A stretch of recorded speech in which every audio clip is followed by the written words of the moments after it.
साराय स्वानुभूत्या चकास्ते चित्स्वभावाय भावाय सर्वभावान्तरक्षिते वन्दितु सौवसिद्धे ध्रुवमचलमणोवमं गतिं पत्ते वोक्षामि समय पाहुड मृमो सुध केवली बड़िदम। समसार जी ग्रंथादिराज और अपनी चर्चा चल रही थी गाथा नंबर 23, 24, 25, जिसमें कहा कि सर्वज्ञ भगवान ने बताया है, उन्होंने अपने ज्ञान से देखा है। क्या देखा है? कि उपयोग लक्षण जीव है। संसार अवस्था में जीव अत्यंत तिरोभूत होने पर भी कर्म के वश अत्यंत वेग से बहते हुए शुभ अशुभ भाव होने पर भी ये जीव उपयोग लक्षण के द्वारा जाना जा सकता है, ऐसा आचार्य भगवान कह रहे हैं। और दो द्रव्यों की भिन्नता समझाई है, दो दृष्टांत दिए यहाँ पर, है ना।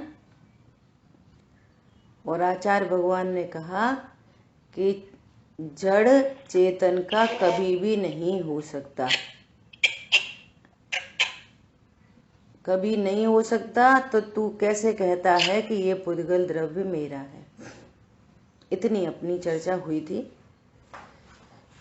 और इसमें बीच में 3 शब्द आए थे, संदेह, विपर्य और अनध्यवसाय, है ना। इन 3 शब्दों पर चर्चा करनी थी। हालांकि बात पूरी, टीका पूरी हो गई थी। संदेह, विपर्य, अनध्यवसाय, है ना। संदेह मतलब कि संदेह हो रहा है कि ऐसा है कि ऐसा है। जैसे कहीं जाने का प्रोग्राम बने, जाएं कि नहीं जाएं, है ना। ये संदेह जो ज्ञान 2 कोटि को स्पर्श करे, इसको संशय भी कह सकते हैं। संशय, कहीं पे आपको संशय लिखा मिलेगा।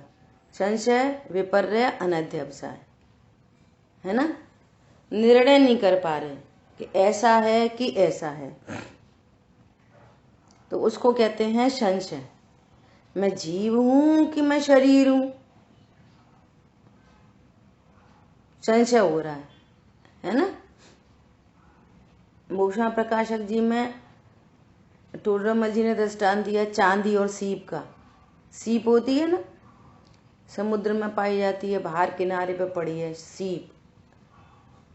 तो अब ये चांदी है, चमक रही है, चांदी है कि सीप है?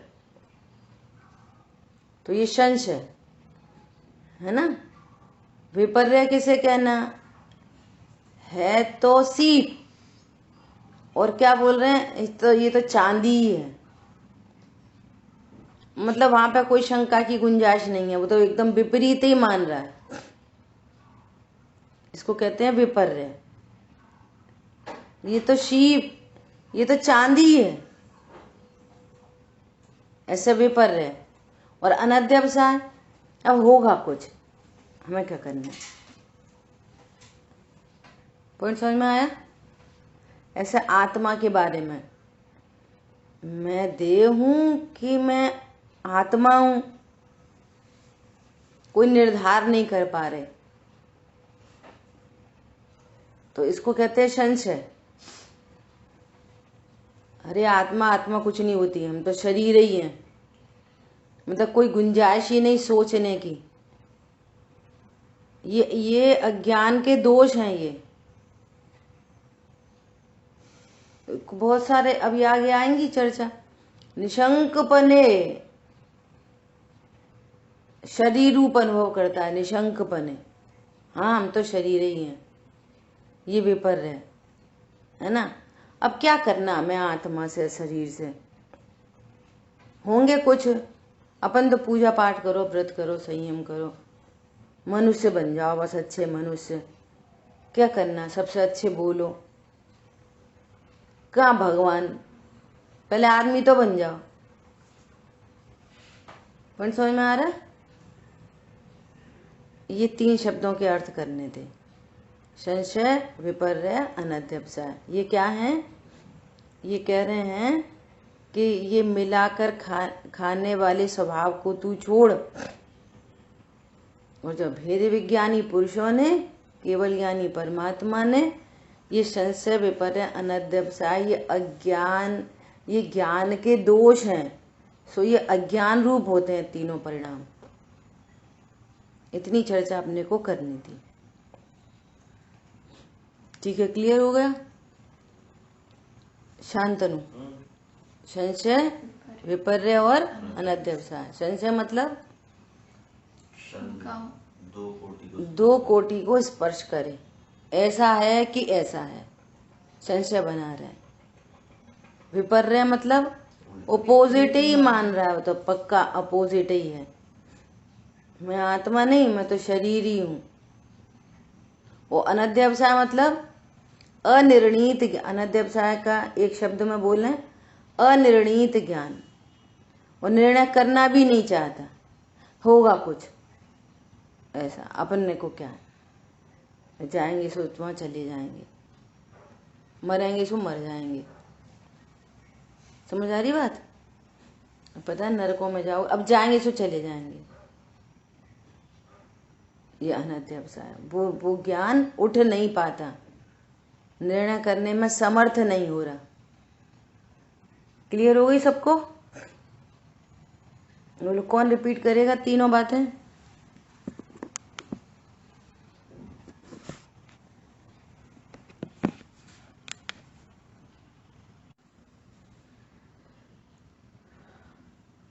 अभी अपने भावार्थ पे अपने को चर्चा करनी है आज, है ना? देखो, यह अज्ञानी जीव पुद्गल द्रव्य को अपना मानता है। यह अज्ञानी जीव पुद्गल द्रव्य को अपना मानता है। उसे उपदेश देकर सावधान किया है कि जड़ और चेतन द्रव्य दोनों सर्वथा भिन्न भिन्न हैं। कथनचित नहीं, सर्वथा भिन्न भिन्न हैं। अब यहाँ पर ये देह अचेतन और मैं चेतन, देह जड़ है और मैं जीव हूं। ये दोनों द्रव्य सर्वथा भिन्न भिन्न हैं। जड़ चेतन की सपरिणति प्रभु अपने अपने में होती है। अब देखो ये कितनी गजब की बात है। जब 2 द्रव्य भिन्न भिन्न हैं, 2 द्रव्य भिन्न भिन्न हैं, तो फिर ये मैं हूं, मेरा है, तो बात खत्म ही हो गई। और कर्ता भोक्ता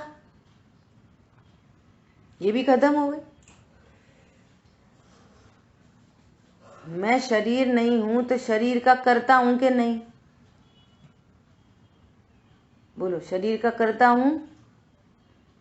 अब क्या है, 2 द्रव्यों के बीच में घनिष्ठ निमित्त नैमित्तिक संबंध बन रहे हैं ना, तो इस जीव को अनादि से भ्रम है। यहाँ जीव की पर्याय में जैसे बोलने का परिणाम उत्पन्न हुआ, और वैसे ही होठ दंतालु हिले। टोरमल जी ने बहुत अच्छा निरूपण किया है पूरा, कि जीव को गमन करने की इच्छा होती है ना, तो पैर में जो प्रदेश है ना, वो हिलते हैं, तो फिर शरीर भी हिलता है। तो इसको ऐसा भ्रम पड़ता है कि मैं पैर से चलता हूं। जब अंतरंग में हास्य कषाय उत्पन्न हो, है ना, तो मुख प्रफुल्लित हो जाता है। तो उधर वैसे ही आत्म प्रदेशों में परिस्पंदन होता है हास्य कषाय के साथ में। ये जीव का ही काम है इतना। जीव की परिणति में हास्य कषाय उत्पन्न हुई और आत्म प्रदेश भी जीव के ही हैं, तो उस उतने उतने प्रदेश से कंपन्न करेंगे। तो उसके निमित्त नैमित्तिक संबंध में यहाँ पे भी चेहरा एकदम से प्रफुल्लित दिखाई देगा, तो ये क्या बोलेगा, मैं हंसता हूँ। ऐसे क्रोध उत्पन्न हो, जीव की पर्याय में क्रोध उत्पन्न हो, तो ऐसे एक्सप्रेशन हो जाएंगे चेहरे के। तो चेहरे को देख के क्या बोलेंगे, मैं क्रोध करता हूँ। जितने भी शरीर की ऐसी जो क्रियाएं हो रही हैं, उन क्रियाओं का कर्ता अपने को जानता है। और जबकि दो द्रव्य कैसे हैं, न्यारे न्यारे हैं, परंतु निमित्त नैमित्तिक संबंध जरूर बन रहा है। पर निमित्त नैमित्तिक संबंध बनने का अर्थ ये नहीं कि एक द्रव्य दूसरे द्रव्य का कर्ता है। मेरा नहीं है, मैं नहीं हूं, मेरा नहीं है, और मैं इसका कर्ता भी नहीं हूं। भिन्न का अर्थ ये है। भिन्न मतलब मैं करता भी नहीं और मैं भोगता भी नहीं। तब आपने भिन्न शब्द को जाना। ये दो द्रव्य न्यारे न्यारे हैं। ग्रुप पे मैसेज डाल देंगे, वो पेज बताएंगे। अभी अपने पास समय नहीं है। उसमें पूरा लिखा है, जीव और अजीव की भूल में लिखा है, शायद तीसरे चौथे अधिकार में। तो उसका स्वाध्याय करना होमवर्क है आपका, है ना। अब पूरा लिखा है कि कैसे शरीर का और आत्मा का कैसा निमित्त नैमित्तिक संबंध बन रहा है, और आत्मा का भी किसका, आत्मा में होने वाली पर्याय का निमित्त नैमित्तिक संबंध बनता है। ये भी क्लियर रखना। जीव का नहीं, अनंत गुणों का नहीं, अनंत शक्तियों का नहीं, असंख्यात प्रदेशों का नहीं, उपयोग लक्षण का भी नहीं। इतनी चीजों का निमित्त नैमित्तिक संबंध नहीं बनता। अर्थात त्रिकाली ध्रुव का तो शरीर के साथ निमित्त नैमित्तिक संबंध भी नहीं बनता। क्या बोला, त्रिकाली ध्रुव का तो शरीर के साथ में निमित्त नैमित्तिक संबंध भी नहीं बनता। निमित्त नैमित्तिक संबंध बनता है तो पर्याय से बनता है। पॉइंट समझ में आया। ऐसा तो जड़ चेतन की सब परिणति प्रभु अपने अपने में होती है। एक बात, न वो परिणति मेरी है, न मैं उसका करता हूं, और न मैं उसका भोगता हूं। शरीर को नहीं भोगता जीव। शरीर में चोट लगे तो जीव शरीर को नहीं भोगता। देखो एक लाइन अपन पढ़ जाओ ना, ये दोनों तो भिन्न भिन्न है। अब जहां पर आपको भ्रम है, संदेह है, विपर्य है, अनध्यवसा है, ये तीनों दोष शरीर के बारे में, तीनों दोष आत्मा के बारे में, तीनों दोष निकल जाने चाहिए। क्या बोला, शरीर के कर्ता तो नहीं है पर शरीर को भोगते तो हैं।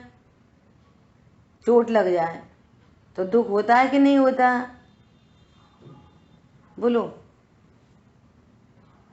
चोट लग जाए, शरीर में चोट लगे तो दुख होता है कि नहीं होता, बोलो श्रुति। अभी चोट लग जाए, खून निकल जाए तो दुख होएगा कि नहीं होएगा। मानते हैं मैं शरीर हूं तो। हाँ बहुत बढ़िया। कोई जीव ऐसा जाने कि मैं शरीर हूं, मैं इसका करता हूं, ये मेरा है, मुझे चोट लगी है, वो ज्ञान में झलक रहा है पूरा शरीर और चोट झलक रही है, तो वो क्या कहता है कि मुझे चोट लगी है, तो दुख होता है। और ये जाने कि मुझे तो चोट नहीं लगी, ये तो मैं नहीं।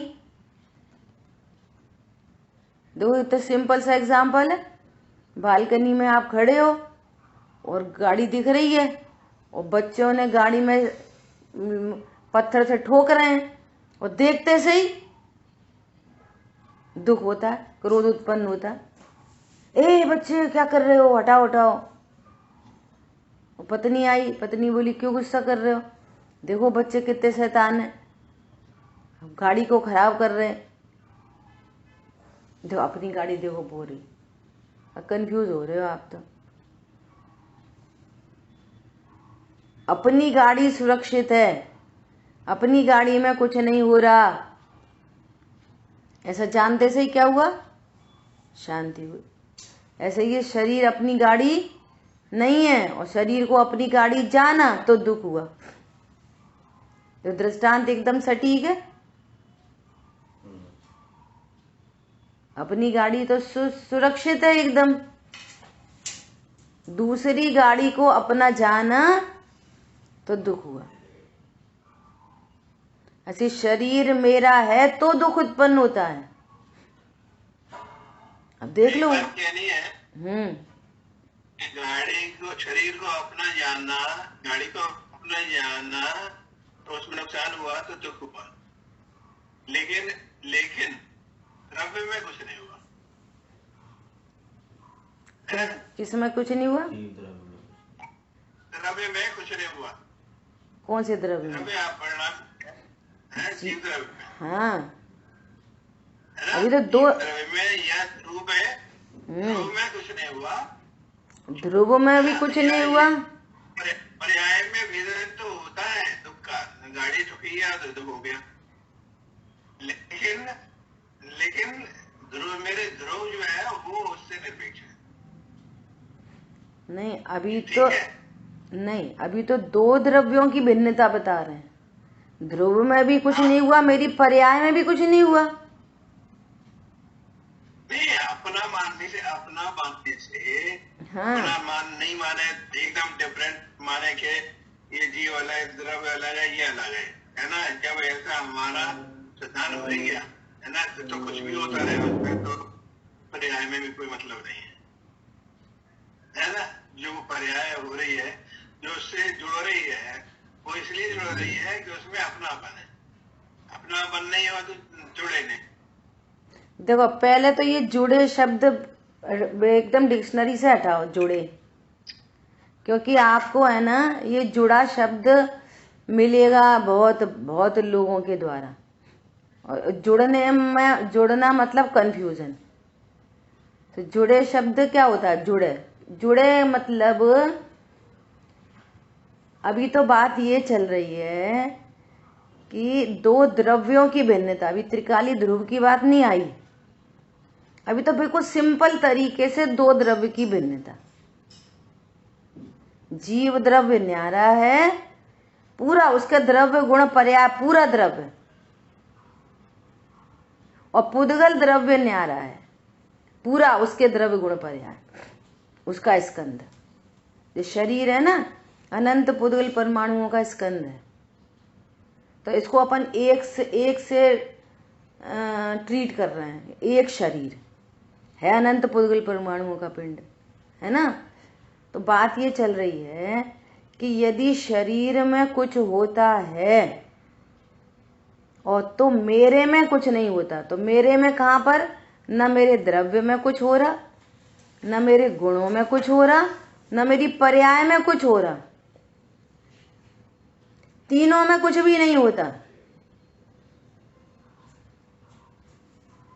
ठीक है। अब जो ज्ञान देह के परिणमन को अपना परिणमन माने, जो ज्ञान देह के परिणमन को अपना परिणमन माने, तो ये अज्ञान की पर्याय उत्पन्न हुई, फिर मिथ्यात्व की पर्याय उत्पन्न हुई, मोह वृथा है। ये वृथा एकदम सेंसलेस परिणाम उत्पन्न हुआ, वृथा। मोह उत्पन्न हुआ तो मोह दुख का कारण है, सो परिणति में दुख उत्पन्न हो गया। ऐसा ये तो शरीर को अपना जानने से, अपना मानने से दुख उत्पन्न हो रहा है। वास्तव में शरीर में कुछ भी घटना घटित होने पर मेरे द्रव्य गुण पर्याय तीनों में कुछ नहीं होता। क्लियर हो गई बात।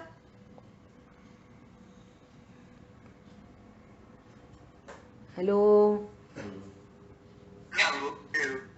हाँ, तीनों में कुछ नहीं होता, अभी ध्रुव में नहीं, मेरे द्रव्य गुण पर्याप्त तीनों में कुछ नहीं होता। शरीर तो एकदम न्यारी चीज है, न्यारी वस्तु है। शरीर में कैसा भी परिणमन हो, इंटरनल आउटर,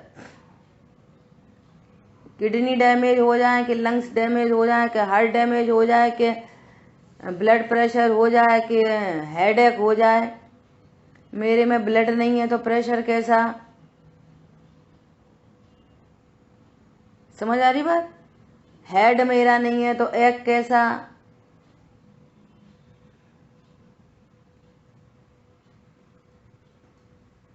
पूरी बॉडी में हेडेक हो रहा है। आ रही बात समझ में?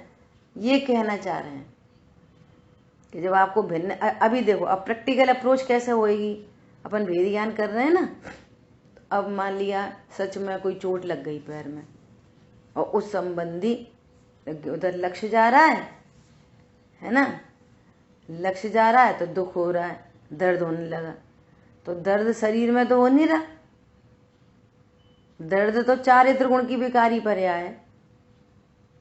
पैर में दर्द नहीं होता, दर्द कहाँ पे हो रहा है? आत्मा में, चारित्र गुण की विकारी पर्याय है। अब ये वाली बात हमने सब जानी, अब हमारा ज्ञान अलर्ट, भले ही दुख हो रहा है, ये एक गजब की बात है, दुख भी हो रहा है, जब तक कषाय मिटी नहीं है तब तक दुख हो रहा है, लेकिन ज्ञान सावधान हो गया है, ज्ञान अलर्ट है, ज्ञान समझ रहा है क्या कि ये चारित्र गुण की विकारी पर्याय उत्पन्न हो रही है, पैर का लक्ष्य होने पर चारित्र गुण की विकारी पर्याय उत्पन्न हो रही है, परंतु मैं तो त्रिकाली ध्रुव भगवान आत्मा हूं, मैं जीव हूं, शरीर के परिणमन से मेरा कुछ अच्छा बुरा नहीं होता, परंतु चूंकि ज्ञान शरीर का लक्ष्य कर रहा है तो ये दुख उत्पन्न हो रहा है, परंतु मैं दुख तो नहीं। पंडित साहब की लाइन याद करो, नहीं सूर्य में अंधकार तो दुख नहीं गायक में, दुख का ज्ञाता भले कहो, जितनी देर शरीर का लक्ष्य है उतनी देर दर्द है। अब देखो आप बहुत प्रैक्टिकल अप्रोच देखो, कभी आत्मा की बात सिर्फ एक मिनट बस, एक मिनट बस, है ना, अभी तत्व ज्ञान की बात भी छोड़ दो, तत्व ज्ञान की बात भी छोड़ दो, यदि उसका लक्ष्य ही छूट जाए, आपके ज्ञान को कहीं दूसरी जगह मोटिवेट कर दो, शिफ्ट कर दो, है ना, जैसे बच्चे है ना, बच्चा एकदम रोने लगा, ता ता ता ता ता ता, देखो देखो देखो हुआ आया, देखो देखो बिल्ली आई, देखो देखो ये क्या आया, तो अपन ने वहां से उसके ज्ञान को डाइवर्ट करा, अब वो भूल गया। ऐसा अपने लिए सोचो कि वो कंटिन्यूअस चल रहा था, अरे दर्द दर्द दर्द और दर्द दर्द, अकेले ही बैठा है और उधर से कोई ज्ञान में दूसरा विकल्प बन गया, अरे एक बार वहां गए थे, उनने ऐसे कही थी और ऐसा, उतनी देर के लिए दर्द, लक्ष्य हटा वहां से, तो अब दर्द की फीलिंग नहीं हो रही, वो दर्द है अभी, समझ में आ रही है? दर्द मतलब कि वो पैर में वैसा परिणमन है ही अभी, और चारित्र गुण की वो इतनी तीव्र कषाय रूप पर्याय उत्पन्न, लक्ष्य बदला और चारित्र गुण की मंद कषाय उत्पन्न होने लगी, लक्ष्य बदला। और अभी तत्व ज्ञान वाली बात हो तो फिर बात ही क्या कहने, और त्रिकाली ध्रुव भगवान आत्मा का लक्ष्य ही हो जाए तो फिर तो साक्षात अतीन्द्रिय आनंद प्रकट हो जाए उसी कंडीशन में। मुनिराज उपसर्गों को जय करते हैं, बोलो इतना कठोर उपसर्ग हो रहा है ना, और शुद्धोपयोग के बल से केवल ज्ञान ले लेते हैं, समझ आई बात? तो जिस समय दुख उत्पन्न हो रहा है तो वो पैर में से नहीं दुख उत्पन्न हो रहा, उसका लक्ष्य करने पर, एनी टाइप ऑफ लक्ष्य होता है, कभी परिणति किसी दूसरे से जुड़ती नहीं है, इसको ही जुड़ान कहते हैं। कर्म के उदय में जुड़ना, जुड़ना मतलब मैं हूँ, मेरा है, मैं करता हूँ, भोगता हूँ, अच्छा होता हूँ, बुरा होता हूँ, मुझे लाभ है, हानि है, ये फुल पैकेज का नाम है जुड़ना। समझ आई बात? इसका नाम है जुड़ना। अभी बोलो आप क्या पूछ रहे थे?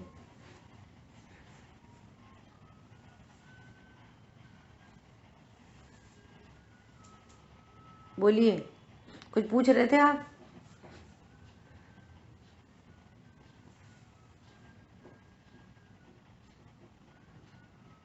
चलो आगे बढ़े।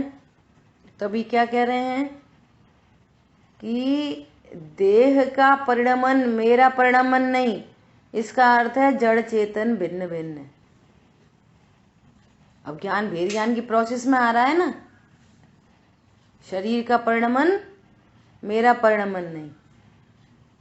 अब जब शरीर का परिणमन मेरा परिणमन नहीं, तो फिर आगे की लाइन, अनुकूल कहें प्रतिकूल कहें यह झूठी मन की वृत्ति है।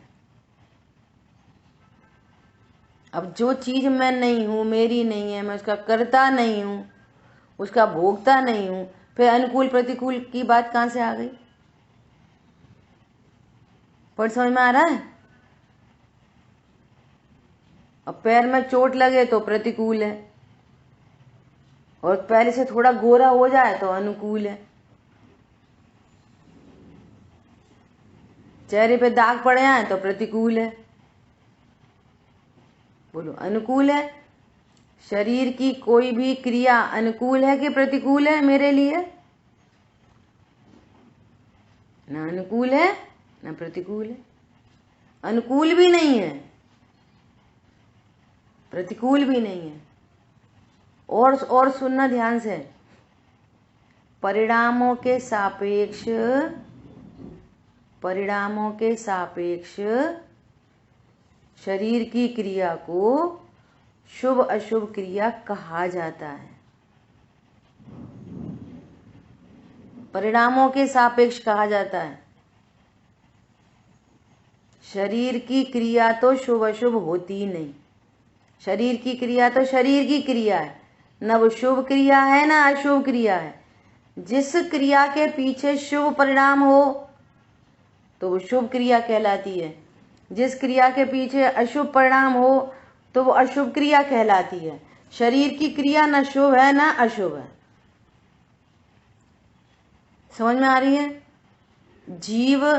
जीव को शरीर की क्रिया का फल भी नहीं लगता। शरीर की क्रिया का फल 0 है। शरीर की क्रिया का फल 0 है। देखो, मंदिर में पूजा हो रही है, हैं? तो ऐसे एक थाली में से द्रव्य उठा के दूसरी थाली में जा रही है, तो शरीर की क्रिया वो कैसी हो रही है? अर्घ चढ़ाने की। अर्घ चढ़ा रहे, तो अर्घ चढ़ाने का फल 0। अब इस अर्घ के साथ में अंतरंग में जीव की पर्याय में भगवान की भक्ति है, भगवान का बहुमान है। क्या लिखा है उसके अर्थ में? ज्ञान प्रसन्न हो रहा है, मंद कषाय उत्पन्न हो रही है, शुभ भाव उत्पन्न हो रहा है, तो उस क्रिया का नाम शुभ क्रिया है। शुभ परिणाम के साथ होने वाली क्रिया का नाम शुभ क्रिया है ना। और ऐसे ऐसे थाली में अर्घ चढ़ा रहे, और कोई बहन जी आ गई, देखो जी अब आई हैं, का कपड़े पहने आई हैं, ऐसे कपड़े पहने जाते हैं, और यहाँ सुहा हो रही है। तो ये कौन सी क्रिया है? अब यही क्रिया अशुभ हो गई। अब चूंकि वो ये क्रिया अंदर परिणाम तो दिखेगा नहीं, तो क्रिया तो शुभ ही चलती रहेगी और परिणाम अशुभ हो जाएंगे। तो बंध अशुभ परिणाम का होएगा, क्रिया का नहीं होएगा। बंध किसका होएगा? अशुभ परिणाम का। पॉइंट समझ में आ रहा है?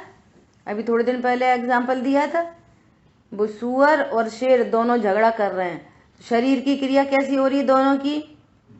झगड़ा करने की। देखने में दिख रही है दोनों अशुभ क्रिया है, और एक बचाना चाहता है और एक मारना चाहता है। क्रिया एक जैसी, परिणाम कैसा है? परिणाम जिसको बचाने का परिणाम है, उसने शेर को मार डाला। बाहर में हिंसा की क्रिया हो रही है और उसने उसको मार डाला, दोनों ने एक दूसरे को मार डाला। कौन सी क्रिया दिखाई दे रही है? अशुभ क्रिया। शरीर की क्रिया कंटिन्यूटी में रहती है और परिणाम बदल जाते हैं। एक पहुंचा स्वर्ग में, एक पहुंचा नरक में। इससे कितना स्पष्ट ज्ञान होता है कि देह की क्रिया जीव की क्रिया नहीं, और देह की क्रिया से जीव को सचमुच में कोई लाभ हानि नहीं। और दिखाई देती है शरीर की क्रिया। शरीर की क्रिया से लाभ की हानि, ऐसे ऐसा पूजा करने से लाभ की हानि, बहुत चर्चा की जा सकती है। आगे चर्चा आएगी। अभी देह की क्रिया हो रही है शुभ, और देव शास्त्र गुरु के स्वरूप का भी ठिकाना नहीं है कि हमारे देव शास्त्र गुरु कैसे होते हैं, हमारा धर्म कैसे होता है। चार चीजें हैं: देव, शास्त्र, गुरु और जिन धर्म। अनंत देव, सिद्ध देव, साधु परमेष्टि, शास्त्र और जिन धर्म। होमवर्क करते नहीं हो आप लोग? इन चार पांचों चीजों पे कितने हो गई? अनंत, सिद्ध और साधु और शास्त्र और जिन धर्म। 5 चीजें हो गई। पांचों पे ऐसे राइटिंग करना सभी लोग। एक एक के बारे में 2-2, 3-3 लाइन लिखना बस। मूल पे विचार करना, देखना कि मंदिर में जब पूजा करते हैं तो हमारे वे शुभ परिणाम भी हैं कि नहीं। शुभ परिणाम वो तब है जब उनके स्वरूप को जानकर आपकी परिणति में उनकी महिमा आ रही है। परिचय से प्रीति होती है। उनका परिचय है तो उनके प्रति प्रीति है। परिचय ही नहीं तो प्रीति का है बात की। और नियम से देखना आप, यदि आपको उनका परिचय नहीं है, उनकी प्रीति नहीं है, और जो जिनवाणी में पूजन लिखी है ना, उनका द्रव्य गुण पर्याय से उन पूजन का अर्थ पता नहीं है, तो आपको पूजन में आनंद नहीं आएगा। आनंद नहीं आएगा तो क्रिया चलती रहेगी और परिणाम कहीं के कहीं पहुंच जाएंगे। पॉइंट समझ में आया? क्या बोल रहे हैं? जड़ और चेतन द्रव्य दोनों सर्वथा भिन्न भिन्न है। सर्वथा भिन्न भिन्न है। मैं नहीं हूं, मेरा नहीं है, करता नहीं हूं, भोगता नहीं हूं। अब कर्ता भोक्ता में लगा लेना ये सारी चीजें। क्या शीशे में शक्ल देखी, अच्छी सी ड्रेस पर, आज तो हम बहुत अच्छे लग रहे हैं,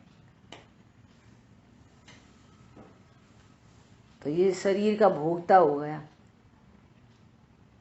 शरीर का भोक्ता हूं, मैं सुंदर हूं, मैं नहीं हूं, ये मेरा रूप नहीं है, मैं चिद्रूप हूं, जड़ रूप मेरा नहीं है। शरीर में कोई चोट लग गई, शरीर का भोक्ता हूं, शरीर का भोक्ता नहीं है। अज्ञान मोह राग द्वेष का भोक्ता है। उसका लक्ष्य करके जो चारित्र गुण की पर्याय उत्पन्न हो रही है, तीव्र कषाय मंद कषाय, उसका भोगता है। दुख का ज्ञाता भले कहो, ये बात चल रही थी। दुख का ज्ञाता भले कहो, ज्ञायक में दुख नहीं है। ऐसा करता भोगता नहीं, और उससे अच्छा बुरा नहीं होता शरीर की क्रिया से। अभी इसमें भी लगा, जैसे कोई आया तो अब आपने वेलकम किया, मुस्कुरा के, आइए भाई साहब, आइए आइए, है ना। तो उसको तो पता नहीं चला अंदर मारे, यार ये फालतू में आ गई, शरीर की क्रिया से लाभ होएगा? मुस्कुराने की क्रिया से लाभ होएगा? बोलो। लाभ नहीं, परिणाम है छल कपट का। वेलकम कर रहे हैं और अंदर में यार ये फालतू आ गए, तो फालतू आ गए जो परिणाम है ना, उसका बंद होएगा। शरीर की क्रिया का बंद नहीं होगा, मुस्कुराने का। इसका नाम है भिन्न। और युद्ध के मैदान में युद्ध चल रहा है, अभी एग्जाम्पल दे दिया, वो उसको मार रहा है। शरीर की क्रिया, शरीर की क्रिया से हानि भी नहीं होती,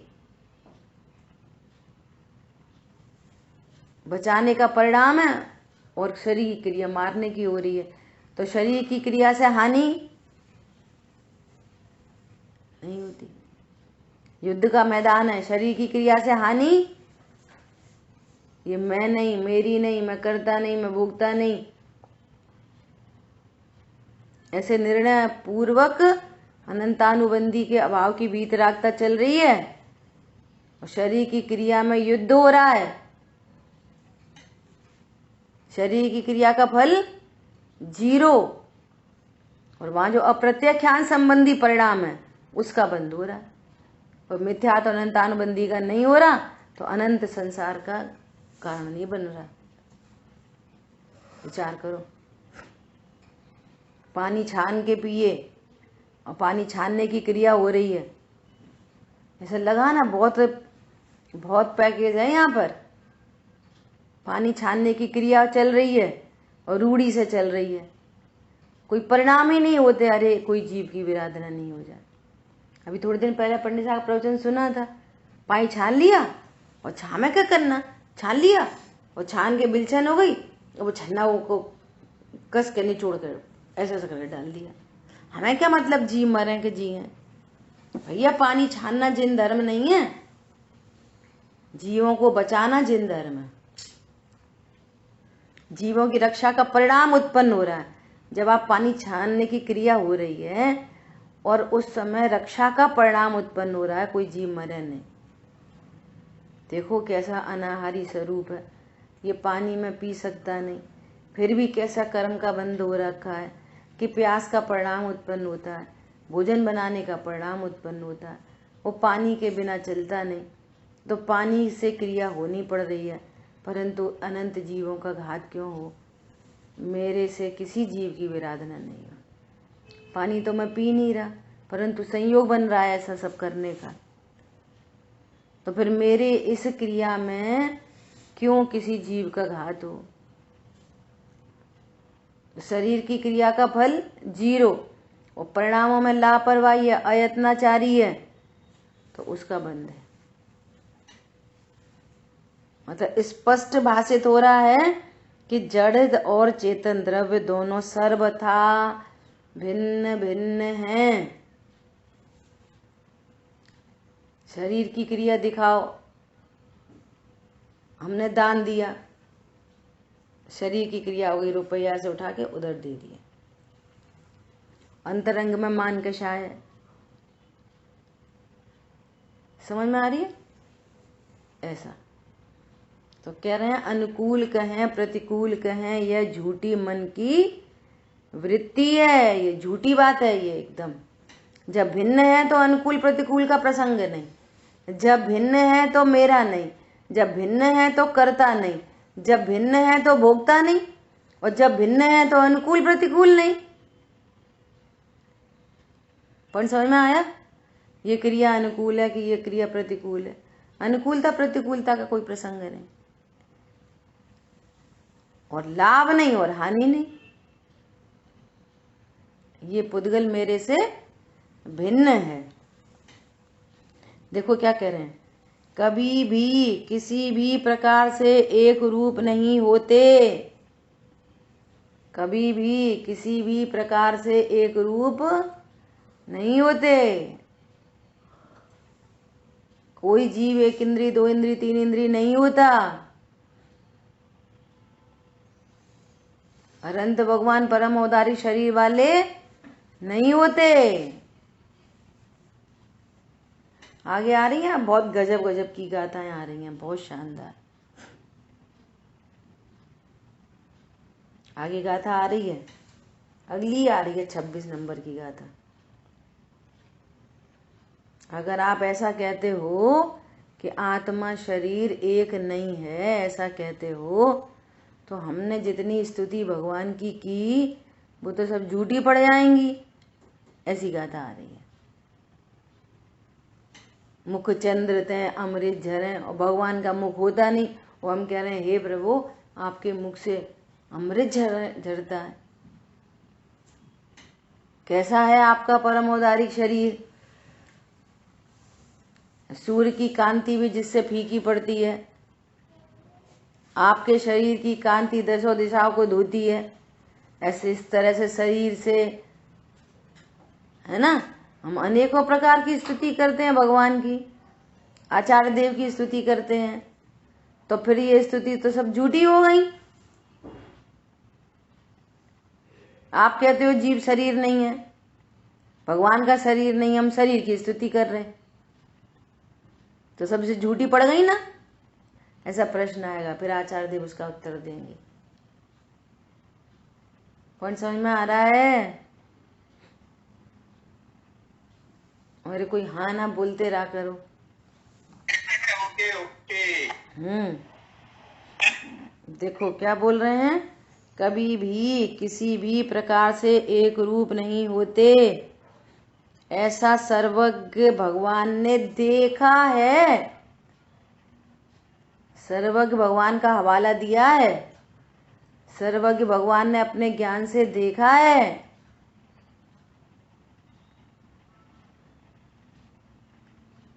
देखो समस्या ये नहीं है कि हम किस चीज को फटाफट फॉलो करते हैं। फॉलो करना तो हमें आता है ना। चाइना से वायरस निकला, कोई ने नहीं देखा है। WHO के डॉक्टर्स ने सबने बताया आगे कि देखो ऐसा ऐसा वायरस है, इसके ऐसे ऐसे सिम्टम है, तुरंत स्वीकार हो गई। देर लगी, पूरे विश्व ने स्वीकार कर ली। अब उनने सावधानी के जो जो उपाय बताए, तुरंत तुरंत तुरंत मीडिया पर इतना छा गया और पूरा विश्व एक रूप हो गया। कल्पना तो करो, 2, 4, 10, 20 हजार करोड़ लोगों ने नहीं बात मानी, पूरे विश्व ने तुरंत फॉलो कर ली।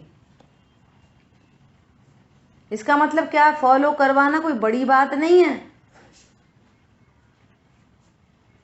पता ये हो कि मेरा हित किसमें है। अपने को शरीर रूप अनुभव करने से शरीर टिका रहे तो मेरा हित है, तो शरीर को टिकाने के लिए सब लोगों ने फॉलो कर ली, पूरे विश्व ने फॉलो कर लिया। आप कल्पना तो करो।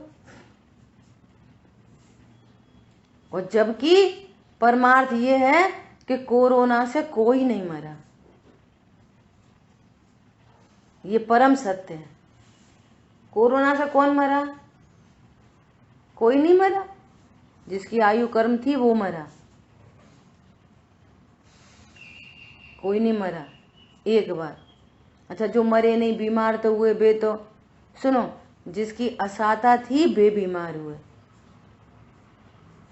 जिनको असाता का उदय नहीं था वो बीमार नहीं हो सकते थे।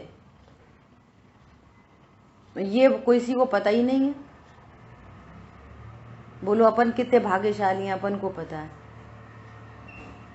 ऐसे यहाँ आचार्य भगवान ने देखा है, सर्वज्ञ भगवान ने देखा है। अब हमारे को पारमार्थिक हित पता चले, एक बार भाषित हो जाए, ओह मैं जीव हूं। यदि अज्ञान मोह राग द्वेष उत्पन्न होते हैं तो कर्म का बंधन होता है, संसार परिभ्रमण होता है। शरीर तो मैं हूं नहीं, शरीर की कोई क्रिया कर सकता नहीं, शरीर से कुछ लाभ हानि होती नहीं, मैं आत्मा हूं। यदि मैंने ऐसा नहीं जाना तो दुख उत्पन्न होता है, सो अब मुझे दुखी नहीं होना। मैं ज्ञान स्वरूपी हूं, ऐसा मुझे निर्णय करना है। मेरा अहित, यदि मेरा अहित कहा जाए तो मेरा अहित शरीर से नहीं, मेरा अहित धन से नहीं होता, मेरा अहित मोह से होता है, अज्ञान से अहित हो रहा है। जो जीव सिद्ध क्षेत्र में विराजमान होने लायक है, अनंत सुखी होने लायक है, जो जीव, वो व्यर्थ में ही हाथी घोड़ा बिल्ली बनना पड़ रहा है। बोलो, कल्पना करो। हरी बात समझ में? कल दादा बोल रहे थे कि किसी बच्चे को उसके पिताजी ने 100 रुपए दिए, तो वो 100 रुपए से बाल बोध खरीद सकता था, मोक्षमा प्रकाशक खरीद सकता था, समय सार खरीद सकता था, अपना पारमार्थिक हित कर सकता था। सो क्या करा उसने? 100 रुपए की पिक्चर की टिकट खरीद ली और 2 घंटे बर्बाद किए और 100 रुपए बेकार कर दिए। बोलो, ऐसा कह रहे हैं।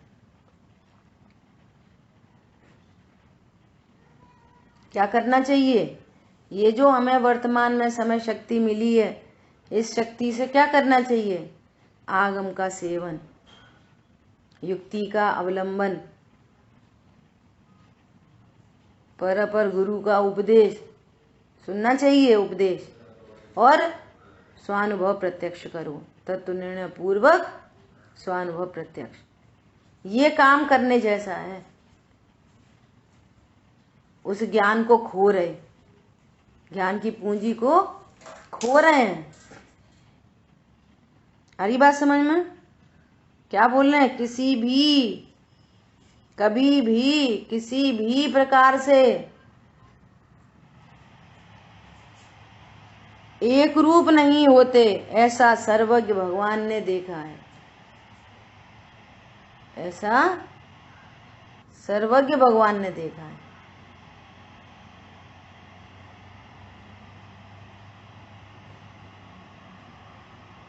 इसलिए हे अज्ञानी, देखो, ज्ञानवान जीव को अज्ञानी कहना पड़ रहा है। काय के लिए कहना पड़ रहा है? क्योंकि वो स्वरूप नहीं जान रहा है। तो ज्ञानवान है कौन? ज्ञानवान। और कह क्या रहे हैं? अज्ञानी। इसलिए हे अज्ञानी, तू पर द्रव्य को एक रूप मानना छोड़ दे। तू पर द्रव्य को एक रूप मानना छोड़ दे। व्यर्थ की मान्यता से बस कर। बहुत हो गई, बस कर। ये व्यर्थ की मान्यता है। अब विचार करो, अब जरा इसका विस्तार कितना लंबा चौड़ा है। राग के विस्तार का विधान भी लिखा है, एक टॉपिक है, राग के विस्तार का विधान। समझ में आ रही है बात? इससे व्यर्थ की मान्यता से बस कर।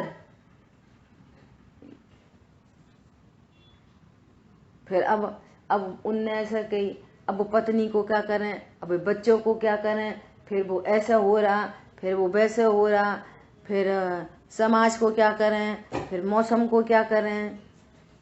पंडित साहब ने कितना स्पष्ट लिखा है, जग प्रपंच में नहीं पढ़ो, नहीं पढ़ो, नहीं पढ़ो। उपदेश है, उपदेश है। यहाँ पे भी आचार्य भगवान उपदेश ही तो दे रहे हैं। इस मान्यता से बस कर। अब कौन बस करेगा? जग प्रपंच में कौन नहीं पढ़ेगा? जिसकी भली होनार होगी वो नहीं पढ़ेगा। उसको ऐसे ही विकल्प आएंगे, अरे नहीं, सही बात है, ये व्यर्थ है, ये विकल्प व्यर्थ है, मुझे मेरा हित साधना चाहिए, मुझे आइसोलेशन में रहना चाहिए। बाहर निकलेंगे तो कोरोना फैल सकता है, चांसेस हैं, है ना। ऐसे यहाँ परिणति व्यर्थ में पर का लक्ष्य करे, एकदम सेंसलेस। तो वो क्या है? बोलो, उतना ही समय में कोई जीव सम्यक दृष्टि होकर केवल ज्ञान प्राप्त कर सकता है, अनंत सुखी हो सकता है। विचार करो। 1 दिन बीत गए, 2 दिन बीत गए, महीने बीत गए, साल बीत गए, 10 साल बीत गए, भव बीत गए और भेद ज्ञान नहीं किया। फिर जैन कुल में आ गए, भव में पूजा कीनी, दान सुपात्र दीनो, फिर आत्म गुण नहीं चीनो। बोलो, जैन कुल में आकर भी अब आगे का जो कलश है कितना गजब का कलश है। क्या बोल रहे हैं आचार्य देव? देखो बस पढ़ते हैं, कल इसका अर्थ करेंगे हैं। अयि कथमपि मृत्वा तत्व कौतूहली सन, अनुभव भव मूर्ते पार्श्ववर्ते मुहूर्तम, पृथगत विलसन्तम स्वयं समालोक्य येन, तेजसि जगिति मूर्त्या साकमेकत्वमोहम्।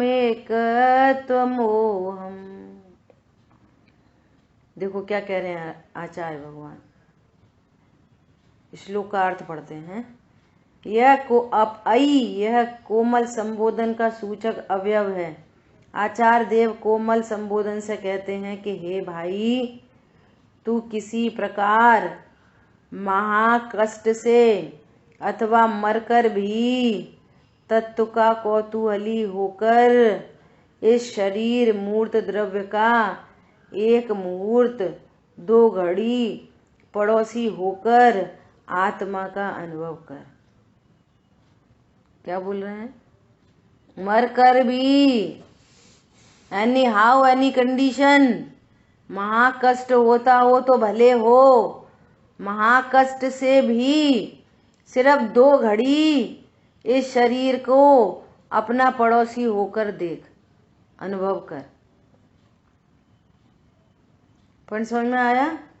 जिससे अपने आत्मा को विलास रूप सर्व परद्रव्यों से भिन्न देखकर इस शरीर आदि मूर्तिक पुद्गल द्रव्य के साथ एकत्व के मोह को तू शीघ्र ही छोड़ देगा। क्या बोल रहे हैं? कैसे छोड़ें मोह को? कैसे छोड़ें? कि शरीर का पड़ोसी होकर देख। कितनी देर के लिए? सिर्फ 2 घड़ी। 2 घड़ी, सिर्फ 2 घड़ी निजनाथ के नजदीक में आओ, अपनी प्रभुता देख लो, बाहर ना भरमाओ। अरे बात समझ में? समय अपना हुआ है, शेष चर्चा आगे करेंगे। ऋषभ जैन लास्ट में ही पधारे तो सही। ठीक है, कल से समय पे आना भाई। चलो, जिनवाणी के ज्ञान से सूझे लोकालो, सोवाणी मस्तक नमो सदा देता। बोले द्वाशांग मई जिनवाणी माता की जय हो।